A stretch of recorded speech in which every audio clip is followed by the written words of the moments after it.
আল্লাহ বলছেন ইন্নাল্লাহা ইয়া'মুরু বিল আদলি ওয়াল ইহসান, নিশ্চয় আল্লাহ তাবারাকা তাআলা আমাদেরকে আদেশ করেছেন আদলুন মানি ন্যায় পরায়ণতা, সঠিকভাবে বিচার কার্য করার জন্য, ন্যায় নীতিবান হওয়ার জন্য। কি হওয়ার জন্য? ন্যায় পরায়ণ হওয়ার জন্য, ভালো হওয়ার জন্য আদেশ কার? ওয়াল ইহসান, এবং অনুগ্রহ এবং দয়া করার জন্য। দুইটা কথা, এক নাম্বার হলো ন্যায় পরায়ণ, দুই নম্বর হলো অনুগ্রহ করার জন্য, তিন নম্বর হলো ওয়া ইতাইদিল কুরবা, নিকটবর্তী যারা আত্মীয় আছে নিকটবর্তী আত্মীয়দের হকটা আদায় করে দেওয়ার জন্য। সুবহানাল্লাহ কোন। কয়টা কথা বলছেন? তিনটা আদেশ। ন্যায় পরায়ণ হওয়ার জন্য, অনুগ্রহ করার জন্য, নিকটবর্তী আত্মীয় যারা আছে তাদের হক তাদেরকে বুঝাই দেওয়ার জন্য। তিনটা আদেশ। আর তিনটা নিষেধ করেছেন ওয়ায়ানহা আনিল ফাহশা, অশ্লীল কাজ থেকে বেঁচে থাকার জন্য, ওয়াল মুনকার, এবং যেগুলো নিন্দনীয় অপছন্দনীয় এগুলো থেকে বেঁচে থাকার জন্য, ওয়াল বাগ, এবং সীমালঙ্ঘন, সকল প্রকারের সীমালঙ্ঘন থেকে বেঁচে থাকার জন্য আল্লাহ আমাদেরকে নিষেধ করেছেন। আদেশ কয়টা? নিষেধ তিনটা। ইয়াইজুকুম লাআল্লাকুম তাযাক্কারুন, আল্লাহ বলছেন ইয়াইজুকুম, উপদেশগুলো গ্রহণ করবে যারা, লাআল্লাকুম তাযাক্কারুন, অবশ্যই তারা এর দ্বারা উপকৃত হবে। সুবহানাল্লাহ, একটু জোরে বলেন সুবহানাল্লাহ। তাহলে এই আয়াতে কারিমায় আল্লাহ পাক তিনটি বিষয়ের আদেশ দিলেন, তিনটি বিষয় আমাদেরকে নিষেধ করলেন। আল্লাহর আদেশগুলো মানা, নিষেধগুলো থেকে বিরত থাকার নামে হলো প্রকৃত মুমিন। হযরত আব্দুল্লাহ ইবনে মাসউদ রাদিয়াল্লাহু তাআলা আনহুমা তিনি বলেন ইন্না হাযাল আয়া জামিউন ওয়া মানিউন, আল্লাহ রাব্বুল আলামিন গোটা কোরআনুল কারীমের মধ্যে যে ৬৬৬৬ খানা আয়াতে কারিমা, কোন মুফাসসির কম বলেছেন, কেউ বেশিও বলেছেন, যেই সমস্ত আয়াতে কারিমা দ্বারা আল্লাহ তাআলা যা কিছু বুঝিয়েছেন সকল কিছুর সার গর্ব আল্লাহ তাআলা সূরাতুন নাহালের ৯০ নম্বর আয়াতে কারিমার ভিতরে দিয়ে দিয়েছেন। বলি সুবহানাল্লাহ। এক আয়াতের ভিতরে আল্লাহ সব দিয়ে দিয়েছেন। এর জন্য এটাকে বলা হয় জামে মানে। জামে মানে যার মধ্যে আল্লাহ অনেক কিছুকে একত্রিত করেছেন, মানে মানে অর্থপূর্ণ। আয়াতটা ছোট হলেও অর্থটা বিশাল অর্থ। ওসমান ইবনে মাযউন রাদিয়াল্লাহু তাআলা আনহু, যিনি ছিলেন আমার নবীজির ফুফাতো ভাই, নবীজির কি ফুফাতো ভাই, তাফসীর ইবনে কাসীরের মধ্যে ইমাম আবুল ফিদা ইসমাঈল ইবনে কাসীর রাহিমাহুল্লাহু তাআলা আনহু তিনি ব্যাখ্যা করেছেন ওসমান ইবনে মাযউন রাদিয়াল্লাহু তাআলা আনহুম, যিনি জান্নাতুল বাকির মধ্যে সর্বপ্রথম মুসলমান হিসেবে যাকে দাফন করা হয়েছে। ওসমান ইবনে মাযউন বলেন, আমি নবীজির মোহাব্বতে, নবীজির ভালোবাসায় লজ্জায় পড়ে আমি ইসলাম ধর্ম গ্রহণ করেছি, কিন্তু আমার হৃদয়ের মধ্যে ইসলাম সম্পর্কে এখনো পরিপূর্ণ ধারণা সৃষ্টি হয় নাই। বুঝেন নাই মনে হয়? নবীজির লজ্জায় পড়ে ইসলাম ধর্ম গ্রহণ করেছি, কিন্তু ইসলাম সম্পর্কে এখনো পরিপূর্ণ ইয়াকিন আমার অন্তরের মধ্যে তৈরি হয় নাই, হাক্কুল ইয়াকিন এখনো তৈরি হয় নাই। তিনি বলছেন যে আমি একদিন নবীজির সামনে বসা ছিলাম। নবীজির সামনে যখন বসা ছিলাম, হঠাৎ করে দেখলাম নবীজি একটা স্বাভাবিক অবস্থা থেকে একটু অস্বাভাবিক হয়ে গেলেন। নবীজির কফাল মোবারক থেকে ঘাম বের হচ্ছে, আর সেই ঘামগুলো মুক্তার মতো চিকচিক করতেছে। আল্লাহু আকবার বলেন। নবীজির এই অস্বাভাবিক অবস্থা কিছুক্ষণ চলার পরে নবীজি স্বাভাবিক হয়ে গেলেন। আমার নবীজি বললেন, জিবরিল এইমাত্র আমার উপর একটি আয়াতে কারিমা নিয়ে আসলেন, আর সেই আয়াতে কারিমা হলো সূরাতুন নাহালের ৯০ নম্বর আয়াতে কারিমা। আল্লাহ বলেন, ইন্নাল্লাহা ইয়া'মুরু বিল আদলি ওয়াল ইহসান ওয়া ইতাইযিল কুরবা ওয়া ইয়ানহা আনিল ফাহশাই ওয়াল মুনকার ওয়াল বাগই ইয়াইযুকুম লাআল্লাকুম তাযাক্কারুন। এই আয়াতে কারিমা জিবরিল এইমাত্র আমার নিকট নিয়ে আসলেন। উসমান ইবনে মাযউন বললেন, ইয়া রাসূলুল্লাহ, ইয়া হাবিবাল্লাহ, এতদিন আপনার লজ্জায় আমি ঈমান এনেছি, কিন্তু ইসলাম সম্পর্কে আমার পরিপূর্ণ বিশ্বাস ছিল না। আজকে যখন আপনার উপর ওহী নাজিল হওয়ার অবস্থা আমি উসমান ইবনে মাযউন দেখলাম, তখন আপনার প্রতি আমার ভালোবাসা এবং ইসলাম সম্পর্কে আমার যে সন্দেহ ছিল সব কিছু দূরীভূত হয়ে গিয়ে আমার ঈমানটা পরিপূর্ণ ঈমান হয়ে গেছে। বলি সুবহানাল্লাহ। এমন এক আয়াতে কারিমা, যে আয়াতে কারিমার বিষয়ে তাফসীর ইবনে কাসীরের মধ্যে রয়েছে, মক্কার সাইফি গোত্রের সর্দার যিনি ছিলেন আকসাম ইবনে সাইফি। আমার কথা কি আপনারা বুঝতেছেন? তো এটি কোরআনের তাফসীর করছি। আকসাম ইবনে সাইফি তিনি বনু সাইফ গোত্রের সর্দার ছিলেন, সাইয়্যিদু বনি সাইফ। তিনি যখন মুহাম্মদ সাল্লাল্লাহু আলাইহি ওয়াসাল্লামের উপর কোরআন নাজিল হয়, তিনি তখন এই কোরআন শোনার জন্য আল্লাহ রাসূলের কাছে যাবেন, তাকে কিছু প্রশ্ন করবেন, সিদ্ধান্ত নিলেন তার দলবল নিয়ে, এলাকার লোকজন নিয়ে। কিন্তু মদিনার কিছু তার গোত্রের ইহুদি পণ্ডিত তারা বলছে, আপনি যেহেতু আমাদের সর্দার, আপনি যাওয়া ঠিক হবে না, তার থেকে আপনি আপনার পক্ষ থেকে 2 জন প্রতিনিধিকে মুহাম্মদ সাল্লাল্লাহু আলাইহি ওয়াসাল্লামের কাছে পাঠান, তাদেরকে কিছু প্রশ্ন শিখিয়ে দেন, আর সেই প্রশ্নগুলোর উত্তর তারা মুহাম্মদ সাল্লাল্লাহু আলাইহি ওয়াসাল্লাম থেকে নিয়ে আসবে। সুবহানাল্লাহ বলে। আকসাম ইবনে সাইফি এটিকে মেনে নিলেন, 2 জনকে পাঠালেন তার প্রতিনিধি করে মুহাম্মদ সাল্লাল্লাহু আলাইহি ওয়াসাল্লামের নিকট। এই 2 জন গিয়ে আমার নবীজিকে প্রশ্ন করলেন, মান আনতা ওয়া মা আনতা। মান আনতা মানে আপনি কি, আপনি কে, ওয়া মা আনতা আর আপনি কি। কথা বুঝছেন তো? মান আনতা আপনি কে, ওয়া মা আনতা আর আপনি কি। নবীজি একেবারে সাদামাটা উত্তর দিয়ে দিলেন, আনা মুহাম্মদ ইবনে আব্দুল্লাহ, আমি হলাম আব্দুল্লাহর ছেলে মুহাম্মদ, আর আনা আবদুহু ওয়া রাসূলুহু, আমি হলাম আল্লাহর বান্দা এবং আল্লাহর পক্ষ থেকে একজন প্রেরিত রাসূল। সুবহানাল্লাহ বলবেন না? একদম সহজ করে উত্তর দিয়ে দিলেন। অথচ আজকে আপনারা আমাদের অ্যাড্রেসিং করতে যাইয়া নামের আগে নামের পিছে কত রকমের টাইটেল আমাদেরকে লাগাইছেন, অথচ আমার নবীজি নিজের পরিচয় দিচ্ছেন, আনা মুহাম্মদ ইবনে আব্দুল্লাহ, আমি হলাম আব্দুল্লাহর ছেলে মুহাম্মদ। বাদে আজ খোদা বুজুর্গ তুই কিসসা মুখতাসার, আল্লাহর পরে সবচেয়ে সম্মান মর্যাদা ইজ্জতের অধিকারী হলেন আমার আপনার নবী। কথা বলেন ঠিক কিনা বলেন? সেই নবীজির শান মান ইজ্জত কদর নিয়ে কেউ যদি কথা বলে, নবীজির ইজ্জত সম্মানের বিরুদ্ধে যদি কেউ কথা বলে, কোন মুসলমান সেটিকে নীরবে সহ্য করতে পারে না, পারে না, পারে না। কথা বলেন ঠিক কিনা বলেন? হাজরিন, কত সহজ করে উত্তর দিয়ে দিলেন। এরপর নবীজি এই সূরাতুন নাহালের 90 নম্বর আয়াতে কারিমা আকসাম ইবনে সাইফির গোত্রের লোকদের কাছে পড়ে শোনালেন, ইন্নাল্লাহা ইয়া'মুরু বিল আদলি ওয়াল ইহসান। তারা বলতেছে, হুজুর আমাদের কাছে এটা অনেক ভালো লেগেছে, আপনি আমাদেরকে আবার তেলাওয়াত করে শোনান।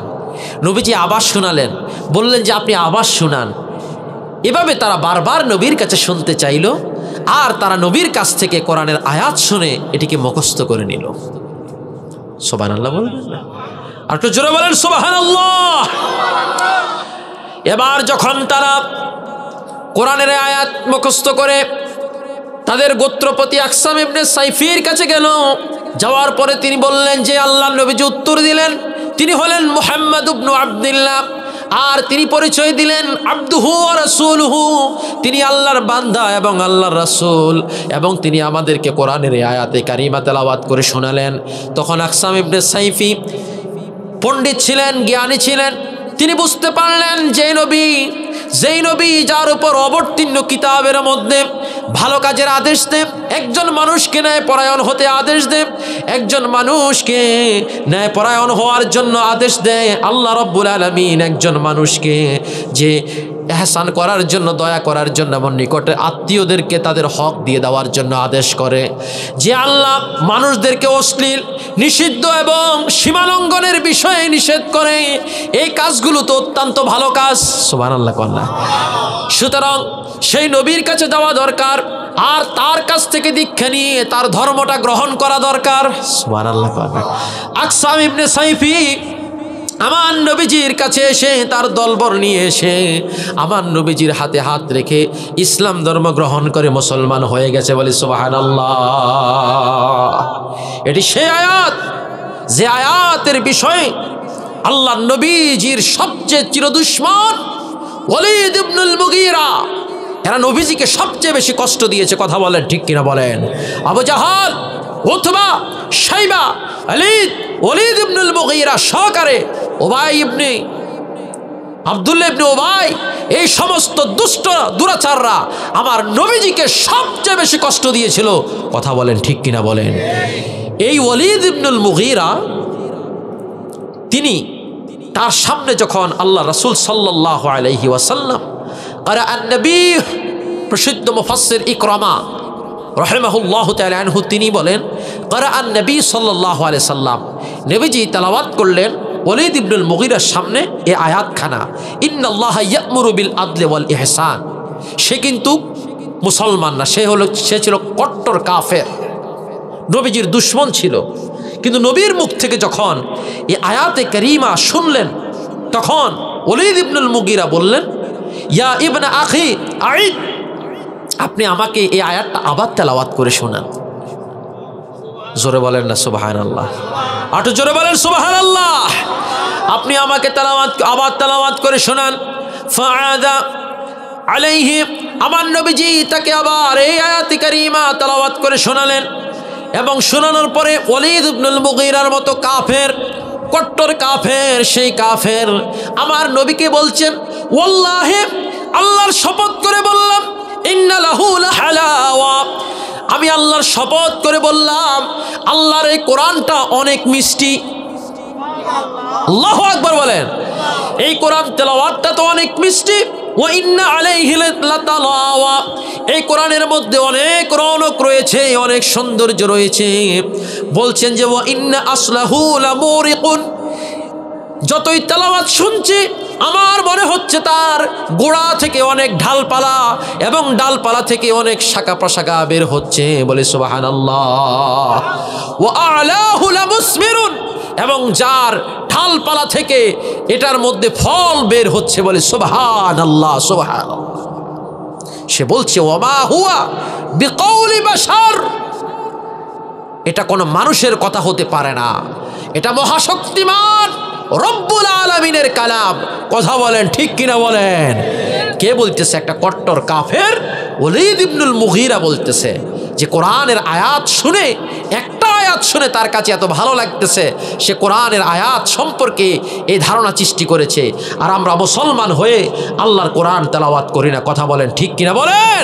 যার কারণে নাস্তিক তৈরি হচ্ছে, আমাদের ঘরে ঘরে বেনামাজি তৈরি হচ্ছে, সুদখোর তৈরি হচ্ছে, মদখোর তৈরি হচ্ছে, মিথ্যাবাদী তৈরি হচ্ছে, চোর তৈরি হচ্ছে, ডাকাত তৈরি হচ্ছে, মানুষের হক মারা ব্যক্তি তৈরি হচ্ছে। কথা বলেন ঠিক কিনা বলেন? একমাত্র কোরআনের সাথে সম্পর্ক না থাকার কারণে আমাদের সমাজে নাস্তিকতাবাদী সমাজে পরিণত হচ্ছে দিন দিন। কথা বলেন ঠিক কিনা বলেন? কোরআন পড়ব, কোরআনের সাথে সম্পর্ক থাকবে। জেনে রাখবেন নবীজি বলছেন, ইন্না লিল্লাহি আহলিনা মিনান নাস, এই পৃথিবীতে কিছু মানুষ রয়েছে আল্লাহর পরিবারের সদস্য। নবীজিকে প্রশ্ন করা হলো, মান হুম ইয়া রাসূলুল্লাহ, নবী আল্লাহর পরিবারের সদস্য কারা? নবীজি বললেন, আহলুল কোরআন হুম আহলুল্লাহ, যারা আল্লাহর কোরআন পড়ে, কোরআনের সাথে যাদের সম্পর্ক থাকে, তারাই হলো আল্লাহর পরিবারের সদস্য। সুবহানাল্লাহ বলবেন না? আর একটু জোরে বলেন না সুবহানাল্লাহ। ওমর ইবনুল খাত্তাব রাদিয়াল্লাহু তাআলা আনহু তিনি বলছেন, ইন্নান নবী সাল্লাল্লাহু আলাইহি ওয়াসাল্লাম قال إن الله يرفع بهذا الكتاب أقواما, এই কোরআনের সাথে যাদের সম্পর্ক আছে, যারা এই কোরআন তেলাওয়াত করে, যারা কোরআনওয়ালা, এই কোরআন অনুযায়ী নিজের ব্যক্তি সমাজ রাষ্ট্রকে পরিচালনা করেন, এমন ব্যক্তিদেরকে আল্লাহ তাবারক ওয়া তাআলা কোরআনের সম্মানে অনেক ইজ্জত দান করেন। বলি সুবহানাল্লাহ। নবীজি বলছেন ওয়াদাউ বিহি আখিরিন। আবার কিছু কিছু মানুষ আছে যারা কোরআনের সাথে কোনো সম্পর্ক নাই, কোরআন ওয়ালাদেরকেও মোহাব্বত করে না, কোরআনের বিরুদ্ধাচরণ করে। কথা কোন ঠিক কিনা বলেন? কোরআনের মাহফিলে বাধা প্রদান করত, ছিল না? আসেনি এমন? কথা কোন আসেনি এমন?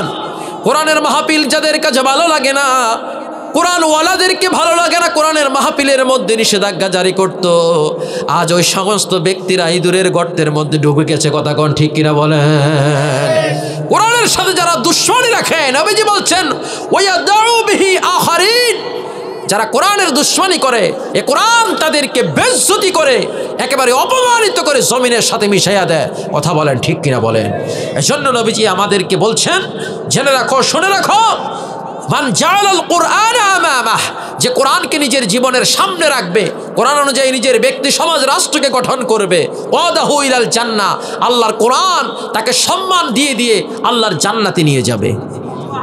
ওয়া মান জাআলাল কুরআন খালফা জহরিহি, যারা কোরআনের সাথে কোনো সম্পর্ক থাকবে না, সাকাহু ইলান নার, কোরআনের বিরুদ্ধাচরণ করবে, আল্লাহর কোরআন টেনে টেনে ওই ব্যক্তিদেরকে আল্লাহর জাহান্নামের দিকে নিয়ে যাবে। বলি নাউজুবিল্লাহ। সুনান দাইলামির মধ্যে একটি হাদিস রয়েছে, আলী রাদিয়াল্লাহু তাআলা আনহু বলেছেন, আদিবু আওলাদাকুম আলা সালাসি খিসাল, তোমরা তোমাদের সন্তানদেরকে তিনটি বিষয় শিক্ষা দিবে। কয়টা বিষয়? আপনাদের বাচ্চাদেরকে তিনটে বিষয় শিক্ষা দিবেন। বলেন কয়টা বিষয়? আদিবু আওলাদাকুম আলা সালাসি খিসাল, তোমাদের সন্তানদেরকে তিনটি বিষয় শিক্ষা দিবে। এক নাম্বার হলো হুব্বে নবিয়িকুম, তোমাদের নবীকে নবীর প্রতি কি মুহাব্বত, কি ভালোবাসা, এগুলো শিক্ষা দিবে। আজকে নবীদের ভালোবাসা, নবীর প্রেম, নবীর পরিচয়, আজকে আমরা এগুলো আমাদের সন্তানদেরকে শিখাইতে জানি না। কথা কোন ঠিক কিনা বলেন? আজকে আগের দিনে দাদিদের থেকে, মায়েদের থেকে শুনে শুনে কোন নবীজিকে মাছে খেয়েছে, কোন নবীজিকে নমরুদ আগুনের মধ্যে নিক্ষেপ করেছিল, কোন নবীজিকে দুশ্মনরা দুই টুকরা করে ফেলেছিল, কোন নবীর জন্য মিশরের নারীরা তাদের হাত কেটে ফেলেছিল, এগুলো আগে কোরআনের ঘটনা কিনা? কথা বলেন, কথা বলেন, কোরআনের ঘটনা কিনা? কোন নবী সেই তুর পর্বতে আল্লাহর সাথে সরাসরি কথা বলতেন, কোন নবীকে আল্লাহ দুনিয়া থেকে চতুর্থ আসমানে উঠেই নিছেন। ও মা, আপনাদের পায়ে হাত রেখে বলছি, মোবাইল টিপতে টিপতে নয়, সন্তানকে শোয়ার সময় আল্লাহর কোরআনের এই নবীদের জীবনীটা শোনান, ভালো ভালো কথা শোনান, দোয়া দুরূদ মুখস্থ করান। যদি আপনার সন্তানের ঘুমানোর সময় এগুলো তাদের মাথার মধ্যে দিতে পারেন, আপনার সন্তানটা নেককার হবে, দিনদার হবে। ভালো কথাগুলো নবীদের জীবনী তার মাথার মধ্যে থাকার কারণে সন্তানটা দিনদার হবে। কথা বলেন ঠিক কিনা বলেন? আর আজকে মায়েরা সন্তানদেরকে নিয়ে ঘুমানোর সময় ওই মোবাইল দেখে, মোবাইলের মধ্যে সিনেমা দেখে, নাটক দেখে, ফানি ভিডিও দেখে, অশ্লীল ভিডিও দেখে।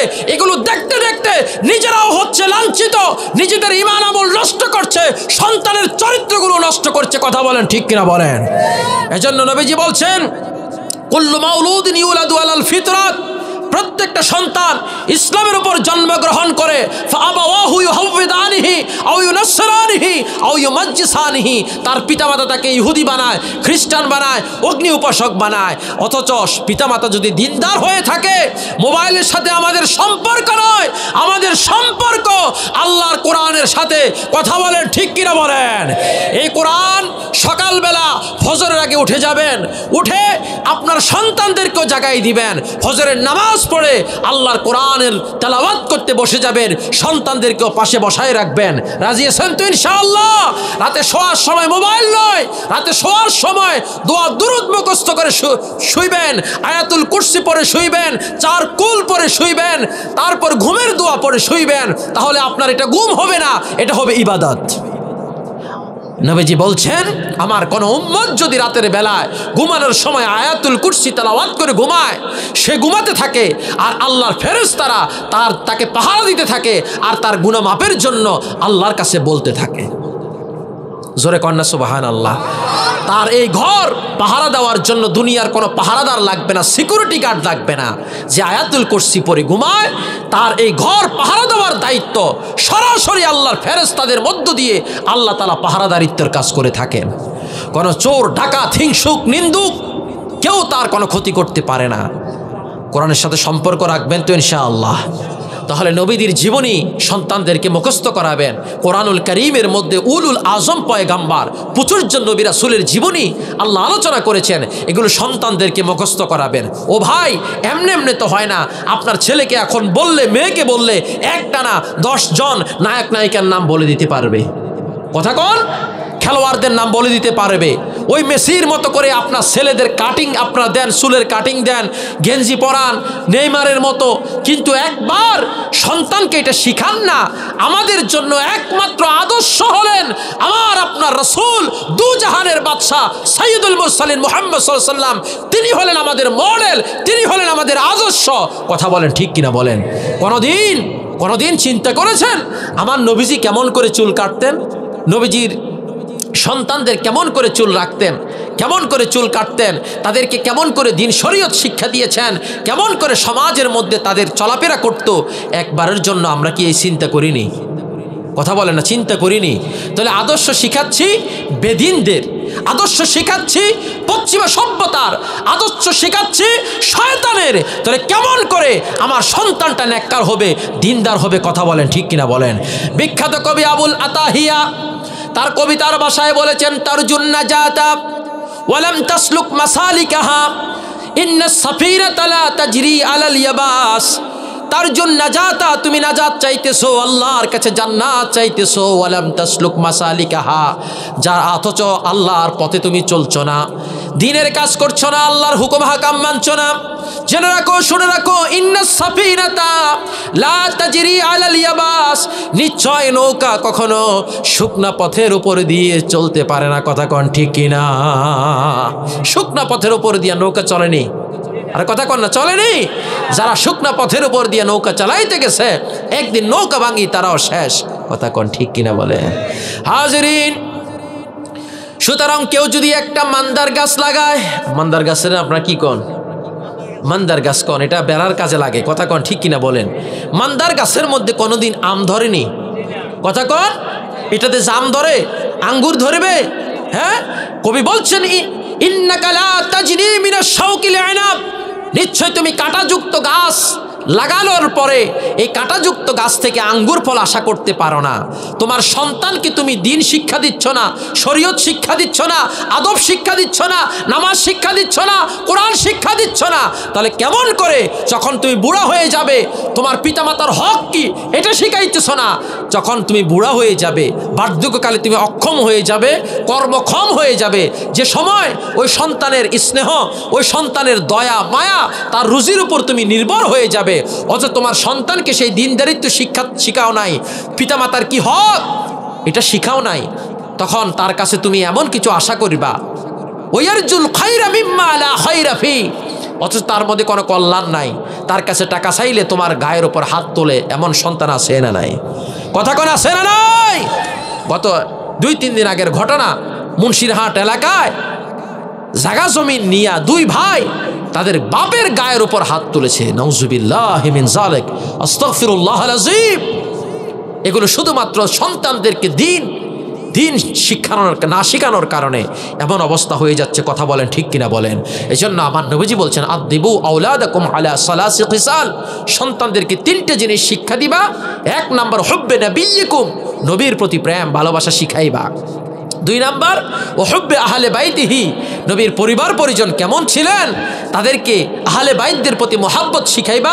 3 নম্বর ওয়া আলা কিরাআতিল কোরআন, আল্লাহর কোরআন তাদেরকে শিখাইবা।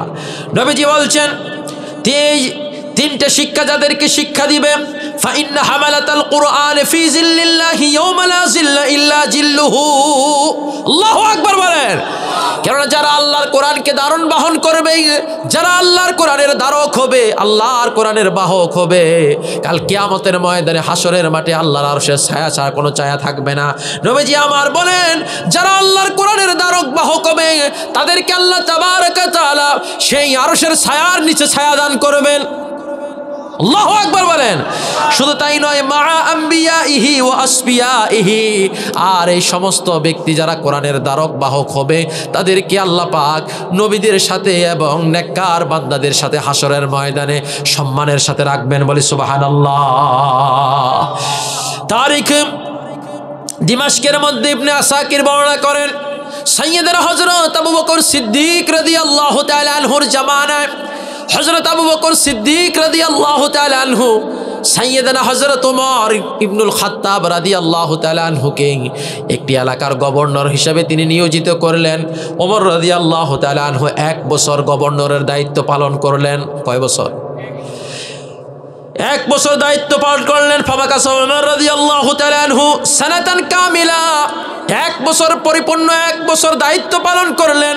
তবে তিনি বলেন, লাম ইয়াখতাসিম ইলাইহি ইসনান, 1টি বছর দায়িত্ব পালন করলাম, কিন্তু 2 ব্যক্তির সাধারণ একটু ঝগড়া ছাড়া আর গোটা সাম্রাজ্যের মধ্যে একটা ঝগড়া বিবাদ এবং এই ধরনের কোনো বিচার আসে নাই।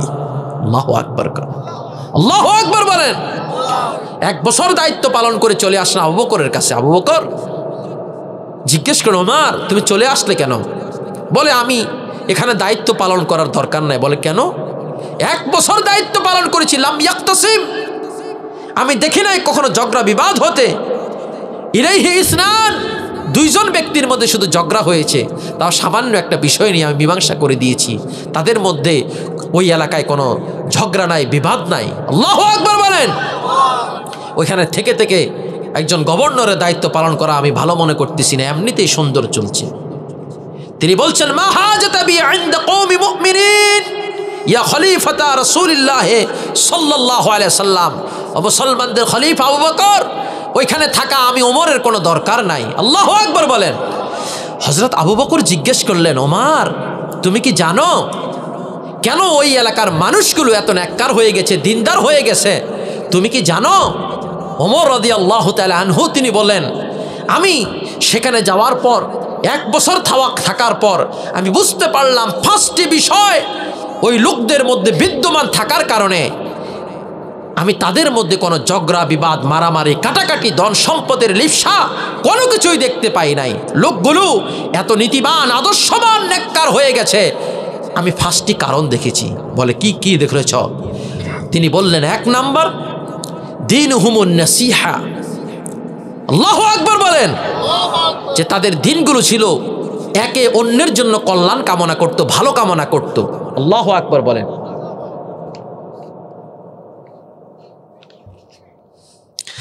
দীনুহুমুন নাসিহা, ওই লোকগুলো একে অন্যের জন্য কল্যাণ কামনা করত, কখনো কেউ কারো বিরুদ্ধাচরণ করত না, কারোর সাথে ঝগড়া বিবাদ করতো না, মারামারি করতো না, একে অন্যের সম্পদ অন্যায়ভাবে দখল করতো না।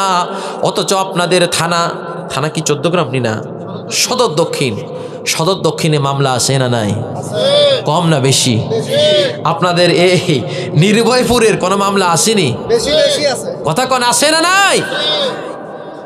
আর এমন কিছু লোক আছে যারা ভালো মানুষ ছিল, তাকওয়াবান মানুষ ছিল, ওই নেককার মানুষদেরকে, সহজ সরল মানুষদেরকে মামলা হামলায় জড়াইয়া তাদেরকে একেবারে জর্জরিত করে দিয়েছিল। কথা বলে ঠিক কিনা বলে?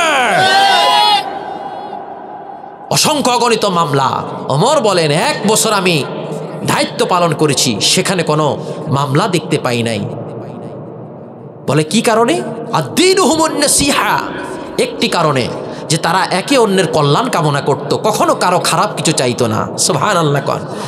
আর এই সমাজের মধ্যে যদি আপনি একটু ভালো চলেন, একটু ভালো রুজি করেন, ভালো উপার্জন করেন, আপনার ছেলে মেয়েগুলো যদি একটু ভালো মানুষ হয়, মেয়েকে ভালো বিয়ে দিতে পারেন, ছেলেটা বিদেশে গিয়ে ভালো করে টাকা রুজি করে, আপনাকে সহযোগিতা তো দূরের কথা, সমাজের অন্য মানুষগুলো হিংসায় জ্বলে পুড়ে ছাই হয়ে যাবে এবং কিভাবে আপনাকে টেনে আবার রাস্তার ফকির বানাই দিতে পারে, আপনার পিছনে ওই ষড়যন্ত্র শুরু করে দেয়। কথা কোন ঠিক কিনা বলেন? সরাসরি করতে না পারলেও ওই দুষ্কৃতিকারী, জুলুমকারী, যারা হুজুর নামের কলঙ্ক, ওই সমস্ত শিরিককারী হুজুরদের কাছে গিয়া তাবিজ করে বাল পর্যন্ত মারে। কথা কোন ঠিক কিনা বলেন? খবরদার, নবীজি বলছেন, আদ-দীনু আন-নাসিহা, দ্বীনের নাম হলো অন্যের জন্য কল্যাণ কামনা করা। নবীজি কথাটা একবার দুইবার না তিনবার বলেছেন। আপনি মানুষদের জন্য দোয়া করবেন, কখনো কোনো মানুষের অকল্যাণ কামনা করবেন না, বদদোয়া দিবেন না। যদি নিজে ভালো কিছু পেতে চান, নিজে ভালো কিছু হতে চান, আপনার ছেলেকে যদি ভালো মানুষ করতে চান, তাহলে আপনি অন্যের সন্তানের জন্য কল্যাণ কামনা করবেন, দোয়া করবেন। তাহলে ওই দোয়াটা ওর জন্য যেভাবে কার্যকর হবে, এটাকে আল্লাহ আপনার জন্য কার্যকর করে দিবে। বলে সুবহানাল্লাহ। হিংসা বিদ্বেষ করবেন, দিন দিন আল্লাহ আপনাকে টেনে রাস্তার ফকির বানিয়ে দিবেন, আপনাকে অপমানিত করে দিবেন, লাঞ্ছিত করে দিবেন, একেবারে সমাজের মধ্যে কোণঠাসা করে দিবেন কে? আমি আপনাদেরকে একটা হাদিস শোনাই নবীজির। এই হাদিস শোনার পর আমার মনে হয় না পৃথিবীর কোনো মানুষ আর হিংসা করতে পারে। নবীজি বলছেন, লা ইয়াস্তামিআনে ফি কলবি ওয়াহিদ। আল্লাহ আমাদেরকে কয়টা কলব দিছেন? বলেন না, কয়টা কলব? একটা কলব। নবীজি বলছেন, লা ইয়াস্তামিআনে ফি কলবি ওয়াহিদ। একটা কলবের মধ্যে দুইটা জিনিস একত্রিত হতে পারে না, আল ঈমান ওয়াল হাসাদ। একটা হলো ঈমান আর একটা হলো হিংসা। দুইটা জিনিস কলবে একত্রিত হতে পারে না। যে কলবের ভিতরে ঈমান আছে, সে কলবের ভিতরে কি নাই? কথা কন না, হিংসা নাই। আর যে কলবের ভিতরে হিংসা আছে, সেই কলবে এখন আপনারা ডিসিশন নেন, কোনটা রাখবেন? কোনটা রাখবেন? পৃথিবীতে কাউকে হিংসা করবেন না বাবারা। শুধুমাত্র দুইটা বিষয়ে হিংসা করার জায়েজ আছে। একটা হলো একজন মানুষ, সেই ব্যক্তি আপনার থেকে আমলে আরো অনেক বেশি। আপনি 5 ওয়াক্ত নামাজের পাশাপাশি এশরাক পড়েন, ফজরের পরে, মাগরিবের পরে আওয়াবিন পড়েন, কিন্তু আপনার আরেকজন ভাই এশরাক আওয়াবিন সহকারে তাহাজ্জুদও আদায় করে। আপনি তাকে হিংসা করবেন যে আমি কেন তাহাজ্জুদ পড়তে পারবো না, আমিও তাহাজ্জুদ পড়বো। সুবহানাল্লাহ কন না। সম্পদের প্রতিযোগিতা নয়, আমলের প্রতিযোগিতা করেন। এটা আপনার পরকাল জীবনটাকে আলোকিত করবে, সুন্দর করবে। কথা বলেন, ঠিক কিনা বলেন? আরেকটি বিষয় হলো, ওই ব্যক্তি অনেক জ্ঞানী, অনেক বড় আলেম হয়েছে, দিনদার হয়েছে, আমিও তার দেখা দেখা বড় আলেম হব, দিন শরীয়ত আমিও বেশি করে শিখব। আমি সেই বিষয়ে হিংসা করে দ্বীনি ইলম অর্জন করা, এই দুই বিষয় ছাড়া আর অন্য কোনো বিষয়ে কোনো হিংসা করা যাবে না। এই আদর্শ শিখিয়ে দিয়েছেন আমার নবী। জেনে রাখুন, শুনে রাখুন, আল্লাহ রাসূল বলেছেন, ইয়াকুম ওয়াল হাসাদ, তোমরা সকল প্রকারের হিংসা থেকে নিজেদেরকে বাঁচায়া রাখো। ফা ইন্নাল হাসাদা ইয়াকুলুল হাসানাত, কেননা হিংসা বিদ্বেষ মানুষের সমস্ত আমলগুলো নষ্ট করে দেয়। কামা তাকুলুন নারুল হাতাবা, যেমন করে আগুনের মধ্যে যখন আমরা লার্কি দিই, কাঠ দিই, সে লার্কিগুলো মুহূর্তের মধ্যে পুড়ে কি হয়ে যায়? কথা কন না। ঠিক যারা হিংসা করবেন, আমাদের আমলগুলো নষ্ট হয়ে এভাবে আল্লাহ ধ্বংস করে দিবেন। বলি নাউজুবিল্লাহ। হিংসা করবেন না আজকে থেকে আর কাউরে। হিংসা করবেন, ভালোবাসবেন, দোয়া করবেন, কল্যাণ কামনা করবেন। নিজের জন্য যেটা ভালো মনে করেন, আমার মুসলমান ভাইয়ের জন্য ওই কাজটা ভালো মনে করবেন। নিজের উপর অন্যকে প্রাধান্য দিবেন। লান তানালুল বিররা হাত্তা তুনফিকু মিম্মা তুহিব্বুন, নিজের উপর অন্যকে প্রাধান্য দিবেন, তখন আল্লাহ আপনাকে বড় করে দিবে। নবীজি বলছেন, মান তাওয়াদা লিল্লাহি রাফাহুল্লাহ, কেউ যদি বড় হতে চায়, সে যেন নিজেকে ছোট করে রাখে। সুবহানাল্লাহ কন না। আল্লাহর জন্য কেউ যদি নিজে ছোট হয়ে থাকে, আল্লাহ তাকে বড় করে দিবেন। নবীজি আমাদেরকে শিখাই গেছেন, আল্লাহুম্মা জাআলনি ফি আইনি সগীরা, আল্লাহ আমার চোখে আমাকে আপনি ছোট করে রাখবেন। ওয়াজআলনি ফি আয়ুনিন নাস কাবীরা, মানুষের চোখে আপনি আমাকে বড় করে রাখবেন। আল্লাহু আকবার বলেন। দেখছেন না দোয়াটা কেমন? আল্লাহুম্মা জাআলনি সবুরা ওয়াজআলনি শাকুরা, আল্লাহ আপনি আমাকে ধৈর্যশীল বানান, আমাকে কৃতজ্ঞশীল বানান, আমার চোখে আমাকে ছোট করে রাখেন, যেমন করে যেন কোনোদিন আমার হৃদয়ের মধ্যে, অন্তরের মধ্যে হিংসা, অহংকার যেন না আসে। সুবহানাল্লাহ। আজকে অহংকার আমাদেরকে ধ্বংস করে দিচ্ছে। কথা কন, ঠিক কিনা বলেন? তাহলে ওমর বলছেন, আমি তাদের মধ্যে দেখতে পেলাম 5টি বিষয়। একটা হলো আদ-দীনুহুমুন নাসিহা, তারা একে অন্যের জন্য কল্যাণ কামনা করে, এজন্য তাদের মধ্যে কোনো ঝগড়া বিবাদ নাই। 2 নম্বর হলো মানহাজুহুমুল কুরআন, তাদের সমাজটা তারা পরিচালনা করে একটি জিনিস দিয়ে, সেই জিনিসের নাম হলো কি? বলেন না কি? আল্লাহর কোরআন।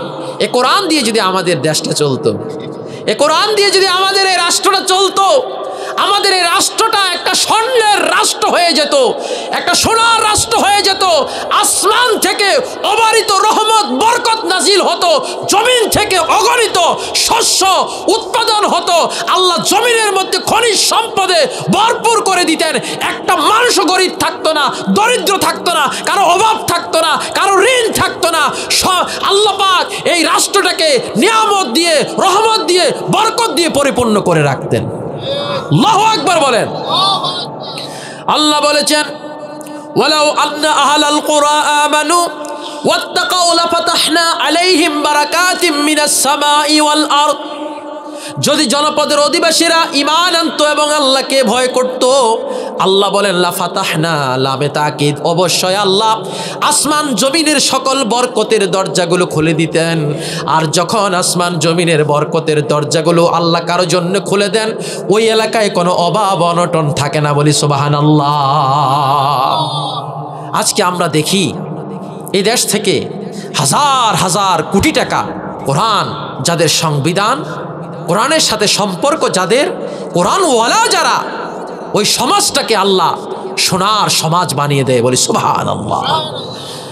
ওমর বলছেন, ওমান হাজুহুমুল কোরআন, ওই ব্যক্তিরা আল্লাহর কোরআনকে নিজেদের সংবিধান বানিয়ে নিয়েছে, কোরআন অনুযায়ী নিজেদের রাষ্ট্র পরিচালনা করে, তারা নিজেরা চলে, এর জন্য তাদের মধ্যে কোনো বিভেদ নাই, কোনো বিসম্বাদ নাই। 3 নম্বর হলো আমালুহুম আমরু বিল মারুফ, তারা একে অন্যকে সৎ কাজের আদেশ দেয়, ওয়ান্নাহি আনিল মুনকার, এবং একে অন্যকে অসৎ কাজ থেকে বাধা প্রদান করে, সৎ কাজ করার জন্য উৎসাহিত করে। কেউ যদি গুনার কাজ করে সাথে সাথে তাকে বাধা প্রদান করিয়ে দেয়। বলি সুবহানাল্লাহ। আর আজকে একটা ভালো কাজ করতে যান, যেমন আজকে যারা এই নির্ভয়পুরের মাহফিলের আয়োজন করেছেন, কিছু মানুষ আছে সহযোগিতা তো করেই না, কোরআনকে মোহাব্বত করে না, তারা এই মাহফিলের বিরুদ্ধাচারণ করে। আছে না নাই? কথা বলেন, আছে না নাই? তাহলে ভালো কাজকে তারা পছন্দ করে না, তাদের হৃদয়টা নষ্ট হয়ে গেছে। কথা কোন ঠিক কিনা বলেন? যারা মানুষদেরকে সৎ কাজের আদেশ দেয়, অথচ যদি একটা খেলার ময়দান হতো, আজকে যদি এই জমিনের মধ্যে মমতাজ আফাকে আনা হতো, বুকটা ফাইটে যার কথা শুনবে আল্লাহ। কথা নির্ভয়পুরের মানুষ না, পুরুষ মহিলা জায়গা দিতে পারতো নি এখানে। কথা কন, চিত্রনায়ক সাকিব খানকে যদি আনা হইতো, একটা মানুষ ঘরে থাকতো নি। কথা কন না। তাহলে বুঝতে হবে আমাদের ঈমান নষ্ট হয়ে গেছে, কলবটা নষ্ট হয়ে গেছে, আমরা ভালো মানুষ নেই। শয়তান আমাদের উপর এমনভাবে আসর করেছে যে আমাদের ঈমান আমল নষ্ট করে দিচ্ছে। ফিরে আসুন, ফিরে আসুন আল্লাহর কোরআনের দিকে। আমরু বিল মারুফ নাহি আনিল মুনকার ফরজ মুসলমানের উপর। আল্লাহ বলছেন, কুনতুম খায়রা উম্মাহ, তোমরা সর্বশ্রেষ্ঠ উম্মত, উখরিজাত লিন্নাস, যাদেরকে পৃথিবীতে পাঠানো হয়েছে দুইটি এজেন্ডা দিয়ে, তা'মুরুনা বিল মারুফ ওয়া তানহাউনা আনিল মুনকার, তোমরা মানুষদেরকে সৎ কাজের আদেশ দিবা, অসৎ কাজ থেকে নিষেধ করবা। এটা আদেশ কার? কথা বলেন, আদেশ কার? আজকে দেখেন ভালো মানুষের কোনো দাম সমাজের মধ্যে নাই, কিন্তু যারা মদখোর, যারা মদের ব্যবসায়ী আছে, যারা মাদক পাচারকারী আছে, যারা সুদখোর আছে, যারা ঘুষখোর রয়েছে, এই সমস্ত মানুষদের দাম আজকে সমাজের মধ্যে করে। কথা কোন ঠিক কিনা বলেন? দাওয়াতের মধ্যে আগে তাদেরকে দাওয়াত দেয়। আপনি কেমন মুসলমান হলেন? নবীজি বলছেন, ওয়ালা ইয়াকুল তুআমাকা ইল্লা তাকিয়ুন লা তুসাহিব ইল্লা মুমিনা, মুমিন ছাড়া কাউকে তুমি বন্ধু বানাইবা না। তোমার হালাল উপার্জনের খাবারটা তুমি মুমিন ছাড়া কোনো মুনাফিককে খাওয়াইবা না, কোনো ফাসিক পুজ্জারকে খাওয়াইবা না। নবীজি আমাদেরকে আদেশ দিয়ে গেছেন। বলে সুবহানাল্লাহ। ওমর বলছেন, ওই মানুষগুলো একে অন্যকে সৎ কাজের আদেশ দেয়, অসৎ কাজ থেকে বাধা প্রদান করে, এজন্য তাদের মধ্যে কোনো বিচার নাই। 4 নম্বর হলো কুল্লুহুম ইয়ারিফুনা হুদুদাল্লাহ। আল্লাহু আকবার বলেন। তাদের সবাই জানে আল্লাহর সীমা কি, আল্লাহর কি সীমা রয়েছে, সীমারেখা রয়েছে। সীমারেখা আসেনি? আসেনি? কথা কন। ইসলামের একটা নির্দিষ্ট সীমারেখা রয়েছে, গণ্ডি রয়েছে। যেমন ফজরের নামাজ পড়ি, সুবহে সাদিক থেকে শুরু করে সূর্যাস্ত পর্যন্ত এটি হলো ফজরের নামাজের মিকদার, এটা হলো নামাজের সময়। কথা কোন ঠিক কিনা বলেন? সুবহে সাদিক থেকে সূর্যাস্ত পর্যন্ত এটা আমাদের রোজার সময়।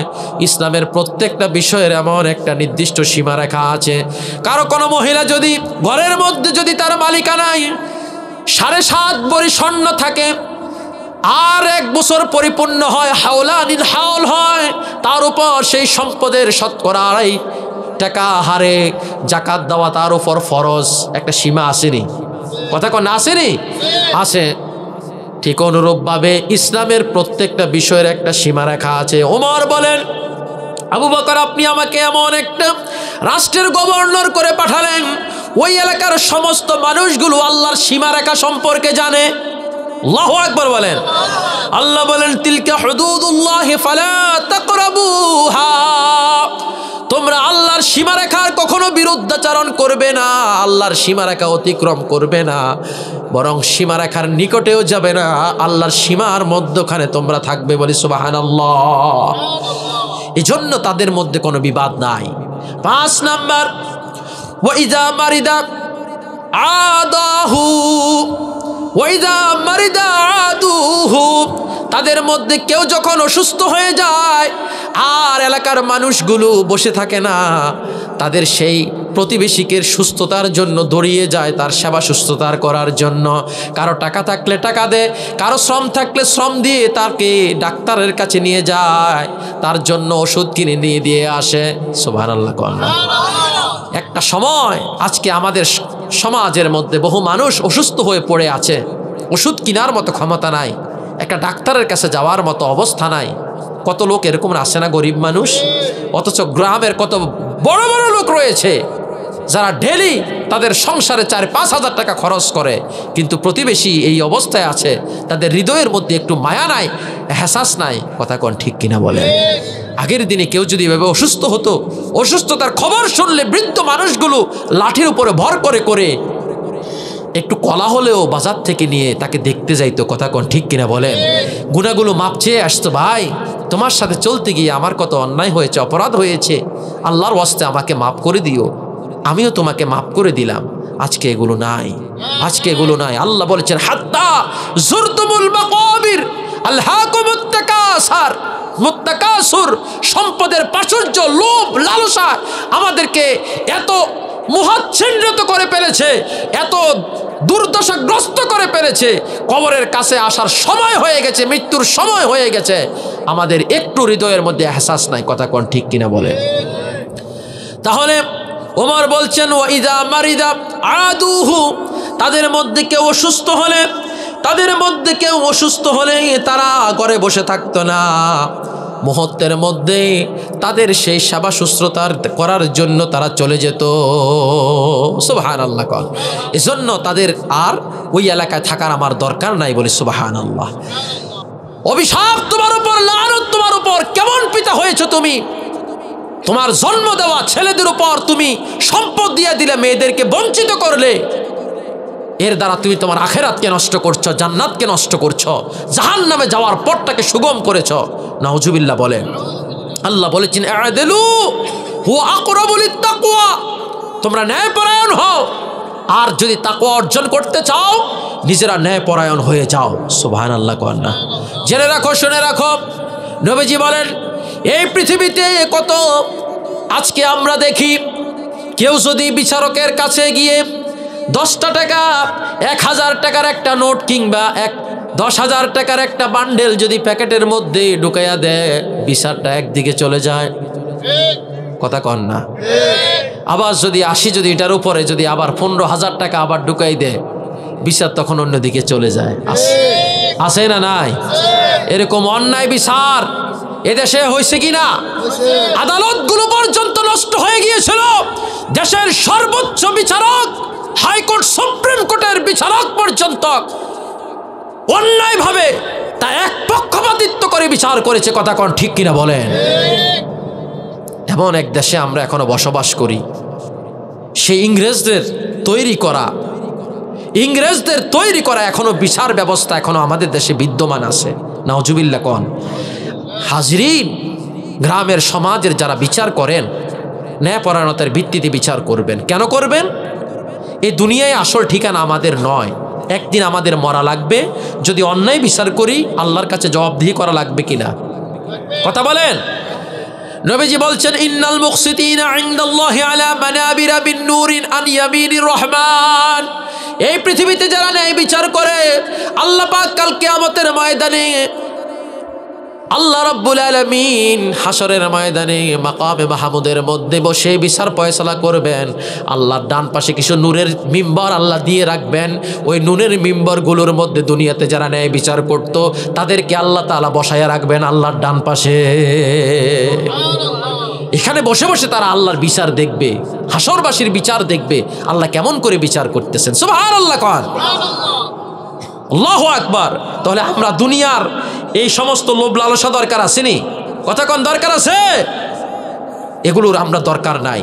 সুতরাং যারাই আমাদেরকে আমাদের ঈমানকে নষ্ট করার জন্য এ ধরনের ঘুষ আমাদেরকে সাধবে, আমরা এগুলো গ্রহণ করব না। আসুক না যত বাধা, যত ঝড় সাইক্লোন, রাসূলের পথে মোরা চলবই। রাজি আছি তো ইনশাআল্লাহ? আসুক না যত বাধা, যত ঝড় সাইক্লোন, রাসূলের পথে মোরা চলবই। এ জীবন বাজি রেখে দিনের নিশান মোরা বাংলার আকাশে উড়াবই। মোরা কামানের মুখে মুখে দাঁড়িয়ে, মোরা কামানের মুখোমুখি দাঁড়িয়ে আল্লাহু আকবার বলবো। আসুক না যত বাধা, যত ঝড় সাইক্লোন, রাসূলের পথে মোরা চলবই।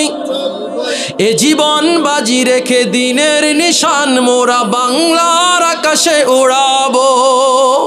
রাজি আছি তো ইনশাআল্লাহ? হাজরিন, তাহলে এই পৃথিবীতে আমরা কখনো কারো উপর অন্যায়ভাবে অত্যাচার করব না। যতদিন বেঁচে থাকবো ন্যায়পরায়ণতার ভিত্তিতে বেঁচে থাকবো ইনশাআল্লাহ। দুই নম্বর, আল্লাহ বলেছেন ইহসান করার জন্য, যে ইন্নাল্লাহা লা ইউদিউ আজরাল মুহসিনিন। আল্লাহ নেককার বান্দাদের কোনো আমলকে নষ্ট করেন না। ইহসান মানে দয়া, অন্যের উপর অনুগ্রহ করা। আল্লাহ বলেছেন ওয়া আহসিন কামা আহসানাল্লাহু ইলাইক। আপনি দয়া করুন যেভাবে আল্লাহ আপনার উপর দয়া করেছে। নবী হাবিব, আপনি আপনার উম্মতের উপর দয়া করুন। তাহলে জেনে রাখুন আল্লাহ বলছেন ওয়াবুদুল্লাহ ওয়ালা তুশরিকু বিহি শাইয়াও ওয়া বিল ওয়ালিদাইনি ইহসানা।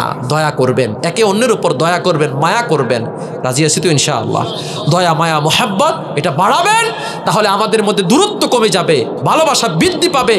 এই সমাজটা সোনার সমাজ হয়ে যাবে, নেককার মানুষদের সমাজ হয়ে যাবে, আল্লাহওয়ালা মানুষদের সমাজ হয়ে যাবে।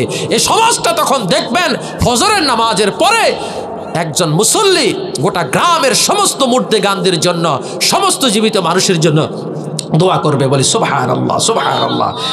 সুতরাং হাজরিন, জেনে রাখবেন আমরা সব সময় একে অন্যের উপর দয়া করবেন, কেউ কারো উপর জুলুম করবেন না। আর জুলমু জুলুমাতুন ইয়াউমাল কিয়ামা, জুলুম কাল কিয়ামতের ময়দানে অন্ধকার হয়ে উঠবে। কেউ কারো উপর জুলুম করবেন না। কি করবেন? দয়া করবেন, ইহসান করবেন। রাজি আছেন তো ইনশাআল্লাহ? রাজি আছেন তো ইনশাআল্লাহ? আল্লাহ আমাদেরকে কবুল করুক, বলে আমিন। 3 নম্বর, ওয়া ইতাইজিল কুরবা। নিকট আত্মীয় আমাদের যারা আছে তাদের সাথে সম্পর্ক আমাদের থাকে নেই। আজকে একটা কথা বলে যে অংশ নিলে ধ্বংস হয়ে যায়। আসেনি আপনাদের সমাজে এটা? কথা কন। দেখছেন আল্লাহর একটা বিধানকে, একটা ফরজ বিধানকে অগ্রাহ্য করে কত বড় একটা কুফরমূলক একটা কথা বলছে, অংশ নিলে ধ্বংস হয়ে যায়। এটা কি তোমার বানানো কথা? তোমার বোনকে সম্পদ দেওয়া লাগবে এজন্য এটা বানাইলা তোমরা? এটা দুনিয়াতে সবচেয়ে বড় বিদাত। কথা কোন ঠিক কিনা বলেন? সন্তান হিসাবে, ছেলে হিসাবে যেমন পিতামাতার পক্ষ থেকে 2 ভাগ সম্পত্তি তুমি পাও না, ঠিক তোমার বোনটা 1 ভাগ সম্পত্তি তোমার কাছে নয়, তোমার পিতামাতার সন্তান হিসেবে তারও প্রাপ্য। কথা কোন ঠিক কিনা বলেন? এটা ফারিদাতুম মিনাল্লাহ। এটা কে ফরজ করেছেন? আল্লাহ ফরজ করে দিয়েছেন। বোনের হক তাকে আদায় করে দাও, তার সম্পদ তাকে বুঝাইয়া দাও। তাহলে আল্লাহ তোমার সম্পদকে স্থায়ী করবেন, এটাকে পবিত্র রাখবেন। আর যদি বোনের হক মেরে অংশ নিলে ধ্বংস হয়, এই মাসালা দিয়া তোমার বোনের থেকে সম্পদ অন্যায়ভাবে দখল করে নাও, তাহলে তোমার বোনের সম্পদ এবং তোমার সম্পদ সবগুলো আল্লাহ একটা সময় ধ্বংস করে দিবেন, নষ্ট করে দিবেন। নাউজুবিল্লাহ বলেন। এবং নিকট আত্মীয় যারা আছে তাদেরকে দাওয়াত করবেন, তাদের খোঁজ খবর নেবেন। এগুলো নেওয়া আমাদের জন্য ফরজ দায়িত্ব আল্লাহ করেছেন। কে করেছেন? আর রহমু মুআল্লাকুম বিল আরশ, এই সম্পর্কটা আরশের সাথে ঝুলন্ত। মা ওয়াসালানি ওয়াসালাহুল্লাহ, আল্লাহ বলছেন যারা সম্পর্কটাকে রাখবে আত্মীয় স্বজনের সাথে, আল্লাহ তার সাথে সম্পর্ক রাখবেন। এখন আল্লাহর সাথে সম্পর্ক রাখতে চাই কিনা আমরা? নবীজি বলছেন যে ব্যক্তি আল্লাহর সাথে সম্পর্ক রাখতে চায় না, অর্থাৎ আত্মীয় স্বজনের সাথে সম্পর্ক রাখবে না, আল্লাহ তার সাথেও সম্পর্ক রাখবে না। বলি নাউজুবিল্লাহি মিন যালিক। আল্লাহ আমাদেরকে হেফাজত করুক, বলে আমিন। 3 নম্বর। 4 নম্বরে ওয়ানহা আনিল ফাহশা, আল্লাহ আমাদেরকে অশ্লীল বিষয় থেকে নিষেধ করেছেন। আজকে সমাজের মধ্যে সবচেয়ে বড় অন্যায় হচ্ছে অশ্লীলতা বেড়ে যাচ্ছে। কথা কন না, কম না বেশি? সমাজের মধ্যে পর্দার কোনো বিধান আজকে নাই। নারী পুরুষ অবাধ অনাচারে আজকে মেসেঞ্জার বলেন, ইউটিউব বলেন, ফেসবুক বলেন, এই ধরনের সামাজিক যোগাযোগের মধ্য দিয়ে আমার আপনার বোন ঘরের মধ্যে বসে বসে পর্দার ফরজ বিধানকে লঙ্ঘন করে আমার আপনার মেয়েরা, আমার আপনার বোনরা সমাজের মধ্যে টিকটক বানায় না বানায়? কথা কোন বানায় কিনা? তারা নিজেরাও চরিত্র নষ্ট করছে, পরপুরুষের চরিত্র তারা নষ্ট করতেছে। কথা কোন ঠিক কিনা বলেন? ইন্নাল্লাযীনা ইউহিব্বুনা আন তাশিয়াল ফাহিশাতু ফিল্লাযীনা আমানু, যারা সমাজের মধ্যে অশ্লীলতা ছড়িয়ে দেয়, আল্লাহ বলেছেন দুনিয়া আখিরাত উভয় জগতে আল্লাহ তাদেরকে মারাত্মক শাস্তি দান করবেন। বলি নাউজুবিল্লাহি মিন যালিক। আল্লাহ বলছেন ওয়ালা তাকরাবুজ জিনা, জিনা ব্যভিচারের নিকটবর্তী হইও না। আজকে মুসলমানদের চাল চলন, কৃষ্টি কালচার, এগুলো দেখলে আল্লামা ইকবাল বহু আগে বলে গেছেন, চাল চলনে খ্রিস্টান তুমি, হিন্দু তুমি সভ্যতায়। এই তো সেই মুসলিম জাতি ইহুদিও দেখে যাকে লজ্জা পায়। কথা কোন ঠিক কিনা বলেন? আজকে আমাদের যে পবিত্র ইবাদত বিয়ে শাদী, এটার মধ্যে শুধুমাত্র ইজাব কবুল ছাড়া আর বাকি সবগুলো হয়ে থাকে আজকে অনিসলামিক পন্থায়। কথা কন ঠিক কিনা বলেন? গায়ে হলুদের অনুষ্ঠান বিয়ে শাদীর মধ্যে হয় কি হয় না? কথা কন, এটা কি কোনো কোরআন হাদিসের কথায় আছে? হুজুর হাইসেন নি কথায়ও আছে? এটা কথায়ও না, এটা সবচেয়ে বড় একটা বিদআত। আপনি হলুদ লাগাবেন, 100 বার লাগান, কোনো সমস্যা নাই, নারী নারীদের পরিবেশে, ছেলে ছেলের পরিবেশে, কিন্তু এটা নিয়ে আপনি অনুষ্ঠান করতে পারেন না। অনুষ্ঠান করে বেগানা ছেলে বেগানা নারী, আপনার ছেলের বাড়ি থেকে মেয়ের বাড়িতে, মেয়ের বাড়ি থেকে ছেলের বাড়িতে অবাধে ছেলে মেয়ের গালের মধ্যে আপনার হলুদ দাগাচ্ছে, মেয়ে গালের ছেলের গালের মধ্যে হলুদ দাগাচ্ছে। কোথায় পাইলেন আপনার এই তরিকা? ইসলামকে ধ্বংস করার জন্য এই ধরনের অনিসলামিক কার্যক্রম ইসলাম কখনো সমর্থন করে না। এগুলো দিনকে ধ্বংস করে দেয়। কথা বলেন ঠিক কিনা বলেন? এগুলো দিনকে ধ্বংস করে দেয়। এজন্য বিখ্যাত কবি গালেব বলেছেন, দু রঙ্গি ছোড় দো এক রং হো যা। তুমি মুসলমান হয়ে হিন্দুদের তরিকা ধারণ করবে, এটা কখনো হতে পারে না। 2 রং ছেড়ে দাও, আল্লাহর রঙে রঙিন হয়ে যাও। সারাপা মোমপান ইয়া সাং হয়ে হো যা। হয়তো মোমের মতো গলে পরিপূর্ণ মুসলমান হয়ে যাও, না হয় পাথরের মতো শক্ত হয়ে পরিপূর্ণ কাফের হয়ে যাও। কথা কোন ঠিক কিনা বলেন? তলোয়ারে বাকাত हो के निकल मैदाने आसीर, तलवार बकत हो के निकल मैदाने आसीर, दुश्मन के मुकाबिल तो लगा नाराए तकबीर, दुश्मन के मुकाबिल तो लगा नाराए तकबीर।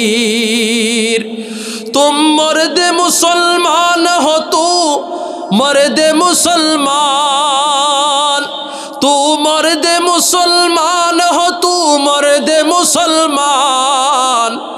एक हाथ में तलवार हो, एक हाथ में कुरान, एक हाथ में तलवार हो, एक हाथ में कुरान। কথা কোন ঠিক কিনা বলেন? আজকে আমরা ভুলে গেছি তলোয়ার বাকাত हो कि निकल मैदाने আসির, যেখানে মুসলমানদের তলোয়ারের আর নারায়ে তাকবীর ধ্বনিতে যেখানে কাফের মুশরিকদের লক্ষ লক্ষ কাফের মুশরিকদের হৃদয়ের মধ্যে কাঁপ ছুটে যেত, আর সেখানে আমরা মুসলমানরা পশ্চিমা সভ্যতাকে আঁকড়ে ধরে আজকে বিধর্মীদের কালচারকে গ্রহণ করে ইমানদের নষ্ট করে দিচ্ছি। কথা কোন ঠিক কিনা বলেন? আমরা এমন মুসলমান যে মুসলমানদের এক হাতে থাকার কথা তরবারি, আর এক হাতে থাকার কথা আল্লাহর কোরআন। সেখানে আমরা আজকে এই স্মার্টফোন ব্যবহার করে নিজেদের ইমান, নিজেদের আমল সব কিছু আজকে আমরা জলাঞ্জলি দিয়ে ধ্বংস করে দিচ্ছি। কথা কোন ঠিক কিনা বলেন? হাজরিন, ফিরে আসেন, ফিরে আসেন। এই নাচ গান খেল তামাশা এগুলোর জন্য আল্লাহ আমাদেরকে দুনিয়াতে পাঠান নাই। আল্লাহ বলছেন আলাম নাতরুকুম সুদা, অনর্থক এই পৃথিবীতে আমি তোমাদেরকে পাঠাই নাই। ওমা খলাকতুল জিন্না ওয়াল ইনসা ইল্লা লিয়াবুদুন, আমি মানুষ এবং জিন জাতিকে আমি আল্লাহর ইবাদত বন্দেগী করার জন্য এই পৃথিবীতে পাঠাইছি বলে সুবহানাল্লাহ, সুবহানাল্লাহ। যারা এই ধরনের কার্যাবলীর সাথে সম্পৃক্ত, আমি বলবো কোনো অশ্লীল কাজের সাথে আমাদের কোনো সম্পর্ক নাই। এরপর আল্লাহ বলছেন ওয়াল মুনকার, মুনকার মানে শিরক, কুফর, এগুলোর সাথে আমাদের মুসলমানদের কোনো সম্পর্ক নাই। আল্লাহ ইন্নাল্লাহা লা ইয়াগফিরু আন ইউশরাকা বিহি ওয়া ইয়াগফিরু মা দুনা যালিকা লিমান ইয়াশা, আল্লাহ সবাইকে মাফ করবেন, কিন্তু আল্লাহর সাথে যারা শিরক করে তাদেরকে আল্লাহ কি করবেন না? কথা বলেন না, তাদেরকে আল্লাহ মাফ করবেন না। আজকে বিয়ে শাদীর সময় দেখা যায় যে আমাদের অনুষ্ঠান বর পক্ষ থেকে দেখেন আজকে একই হাইসের ভিতরে নারী পুরুষ গাদাগাদি করে নিয়ে যায়। আর এমন এক অবস্থা, আমার আম্মা জানরা তারা দেখেন এমন এক খারাপ কর্মকাণ্ডের সাথে সম্পৃক্ত, যেখানে নারীদের সকল সৌন্দর্য আল্লাহ রেখেছেন শুধুমাত্র তার স্বামীর জন্য। কথা কোন ঠিক কিনা বলেন? বাড়িতে স্বামীর সামনে পুরাতন কাপড় যা আছে এটি পরব, আর যখন কোনো বিয়ের অনুষ্ঠান হইব একেবারে যত জাক জমকপূর্ণ অনুষ্ঠান কাপড় চোপড় আছে বোরকা তো নাইয়ে, একই হাইসের ভিতরে নারী পুরুষ গাদাগাদি করে। কথা কোন যায় কি যায় না? কোনায় পাইছেন আপনারা এটা? মুহাম্মদ সাল্লাল্লাহু আলাইহি সাল্লাম 4 জন মেয়েকে তিনি বিয়ে দিয়েছেন। ওনার 4 জন কিংবা 3 জন ছেলে আল্লাহ দিয়েছেন, তাদের অপ্রাপ্ত অবস্থায় তারা ইন্তেকাল করেছেন। একজন পালক পুত্র জায়েদ বিন হারেসাকে লালন পালন করেছেন, তাকে 2 বার বিবাহ করাইছিলেন রাসূল। একবার কি চিন্তা করছেন, ইমাম সাহেবকে জিজ্ঞেস করছেন, হুজুর যে আমার নবীজির কন্যাদেরকে নবী কেমনি বিয়ে দিছে, নবীজির পালক পুত্র হারেস জায়েদ বিন হারেসাকে নবীজি কেমনি বিয়ে শাদী করাইছে, একবার কি কেউ জিজ্ঞেস করছেন? কথা কন না। কোনায় পাইছেন আপনারা? একই ফ্যান্ডেলের ভিতরে নারী পুরুষ একই গাড়ির ভিতরে এভাবে সাবাসাবি গাদাগদি করে যাওয়া, ব্যাপারটা হয়ে যাওয়া, কোথায় পাইছেন আপনারা? আর বিয়ে শাদী হবে মসজিদের মধ্যে, এটা হবে খুরমা খেজুরের মধ্য দিয়ে, মিষ্টান্নর মধ্য দিয়ে, সুন্নত তরিকা মোতাবেক হবে। আপনি এটা আপনার মেয়ের এজেন্ট পাঠাবেন, অনুমতি আপনি বাপ হয়ে নিবেন, তার ভাই নিবে, তার মামা নিবে, তার চাচা নিবে। কোথায় আপনারা পাইছেন আজকে উকিল বাপ? কোথায় পাইছেন এটা? কোথায় পাইছেন? কোন কোরআন কোন হাদিস কোথায় পাইছেন আপনারা? কোন ফিকার কিতাবের মধ্যে আসেনি, কোথায়ও নাই। হুজুর আপনি পাইছেন? কোথায়ও পাই নাই। উকিল বাপ বেগানা পুরুষদেরকে উকিল বাপ বানাইতেছেন, অর্থশালীরা বানাইতেছেন অর্থের লোভে। আপনি কত বড় একটা জঘন্যতম পাপের দিকে আপনার মেয়েটাকে আপনি ঢেলে দিচ্ছেন বাপ হয়ে। এগুলোর বিধান ইসলামে নাই। আজ থেকে কোথায় আপনারা উকিল বাপ বানাবেন না। উকিল বাপ হলে মেয়ের মাহারিম, মেয়ের বাপ আছে তাকে বানাইবেন, ছেলের বাপকে বানাইবেন। কথা বুঝছেন কি না? তারাই হবে উকিল বাপের কোনো শব্দ ইসলামের মধ্যে নাই। আর বিয়ে শাদীর মধ্যে আপনারা জামাইয়ের জন্য কত বড় এক প্লেট নিয়ে আসে, মনে হয় যেন জামাই 2 বছর ধরে কোনো খানা খায় নাই মনে। কথা কোন ঠিক কিনা বলেন? কই পাইছেন এটা? এটা যদি জামাই সম্মানে দেন এটা ভিন্ন ব্যাপার, আর যদি মানুষদেরকে দেখাই বেলায় দেন এটা কখনো কি হবে না? জায়েজ হবে না। মুনকার শরীয়ত নিষিদ্ধ কার্যাবলী থেকে ফিরে আসা এটা উম্মতে মুহাম্মাদির জন্য এটা ফরজ। আজকে সমাজের মধ্যে গীবত আছে না নাই? কথা করে আছে না নাই? আছে। সুগুলখুরি আছে না নাই? হাতের দোষ হাতের কাছে, হাতের দোষ হাতের কাছে, আছে না নাই? সমাজের মধ্যে খুব বেশি। সমাজের মধ্যে সুদ আছে না নাই? ঘুষ আছে না নাই? হারাম উপার্জন আছে না নাই? মদের কাজ কারবারি, চোরাচালানি আছে না নাই? এগুলো সবগুলো হলো মুনকার। এগুলোর সাথে ইসলামের কোনো সম্পর্ক নাই। এগুলো ছেড়ে দিবেন। যদি মানুষ হয়ে থাকেন, মুসলমান নিজেকে পরিচয় দিয়ে থাকেন, এগুলো ছেড়ে দেন। তাওহীদ কি আমানত, সিনো মে হর হামারা, যে আল্লাহ আমাকে মহা এক মূল্যবান নিয়ামত দিয়েছেন, সেটা হলো ঈমান। এর থেকে বড় দৌলত, বড় সম্পদ আর কিছু হতে পারে না। সুবহানাল্লাহ। কোন সরিষা পরিমাণ ঈমান যার হৃদয়ে থাকবে, আল্লাহ তাকে জাহান্নামে দিবেন না, তাকে একদিন না একদিন জান্নাতে প্রবেশ করাবেন। এরপর সর্বশেষ হলো আলবাদ, সীমালঙ্ঘন। কোনো ক্ষেত্রে আমরা সীমালঙ্ঘন করব না। রাজি আছি তো ইনশাআল্লাহ? কোনো ক্ষেত্রে আমরা সীমালঙ্ঘন করব না, আমরা কেউ কারো উপর জুলুম করব না। এই পৃথিবীতে একজন ভালো মানুষ হয়ে বেঁচে থাকবো। রাজি আছি তো ইনশাআল্লাহ? ভালো মানুষের দাম আছে না নাই? সমাজে না থাকতে পারে, কিন্তু রব্বুল আলামিনের কাছে, গোটা ফেরেশতাকুলের কাছে, গোটা সৃষ্টিকুলের কাছে ভালো মানুষের দাম আছে না নাই? জেনে রাখবেন, শুনে রাখবেন, এই পৃথিবী থেকে যদি একজন ভালো মানুষ ইন্তেকাল করে, গোটা পৃথিবীর ইঞ্চি ইঞ্চি জমিন আল্লাহর কাছে ফরিয়াদ করে বলে, রব আপনার এই বান্দাকে আমার বুকে দাফন করে দেন, কেননা তাকে দাফন করতে দেরি, তার কবরটা জান্নাতের টুকরা হতে দেরি হবে না। আল্লাহু আকবার বলেন। আরেকজন খারাপ মানুষ যদি ইন্তেকাল করে, গোটা পৃথিবীর ইঞ্চি ইঞ্চি জমিন আল্লাহর কাছে ফরিয়াদ করে বলে, রব এই মানুষটাকে আমার বুকে দাফন করবেন না, তাকে দাফন করতে দেরি, তার কবরটা জাহান্নামের টুকরা হতে দেরি হবে না, আযাব শুরু হতে দেরি হবে না।